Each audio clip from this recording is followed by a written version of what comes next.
अस्सलाम वालेकुम। जब मुनाफा बख्श इदारे कोड़ियों के मोल बिकने लगे तो समझो कि मामला गड़बड़ है। कराची पोर्ट ट्रस्ट जो बेहतरीन मुनाफे में जा रहा था उसको यूएई के अथॉरिटी के हवाले कर दिया, और वो भी कोई साल 2 साल के नहीं, 50 साल के लिए लीज पे दे दिया। और कितने में?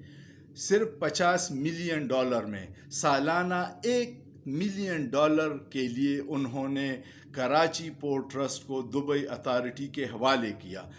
उस पे क्या होगा? पाकिस्तान को क्या मिलेगा? एक कंटेनर पे सिर्फ $18, जबकि वो खुद कमाएंगे हज़ारों डॉलर।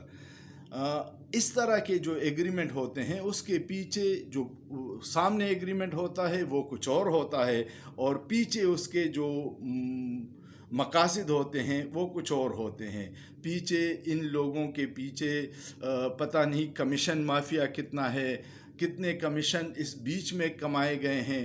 जबकि $1 मिलियन के लिए आपने सालाना पूरा पोर्ट दुबई अथॉरिटी के हवाले किया। पाकिस्तानियों जाग जाओ। जब आप जागोगे नहीं तो आपके असासे इसी तरह कोड़ियों के मोल बिकते रहेंगे। सोचिए, सोचना जुर्म नहीं है।